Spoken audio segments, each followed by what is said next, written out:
A former soldier who served in Afghanistan and his family have been told they can't be given council accommodation even though they don't have the funds to rent a house.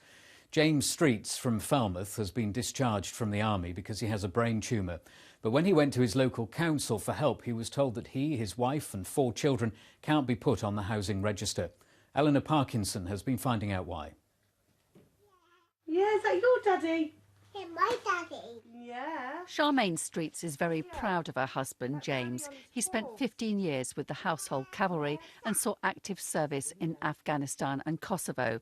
But in 2007, their fortunes changed. James Streets was diagnosed with a brain tumour, and despite treatment, he was medically discharged from the army. Since then, they've tried to build a new life. They took on a rented house in Falmouth, but because of his medical condition, the former soldier struggled to find a job. He's applied for many jobs, and some he's heard back from, some he hasn't heard back from. But like I say, he's on medication now for seizures for the rest of his life, so that also affects him in trying to get some work.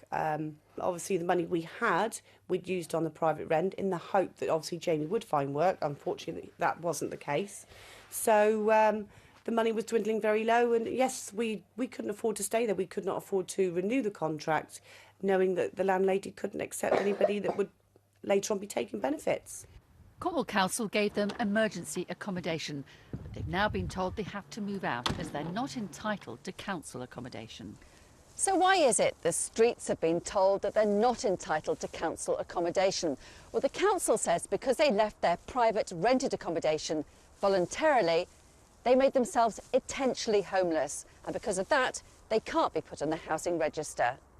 Cornwall Council say a review into their case is now being carried out. They say their policy does take into account provision relating to veterans from the armed forces. But they also say, to be fair to others, they have to apply strict criteria as set out in housing legislation. James Streets couldn't take part in this interview because today he was sitting an exam in plumbing in his quest to find a job.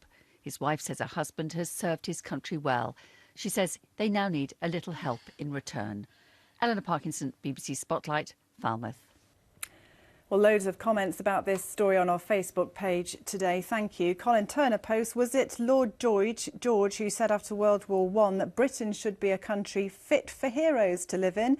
Didn't work then, he says, and it still isn't. Heather McIntyre says this should never have happened to this family in the first place.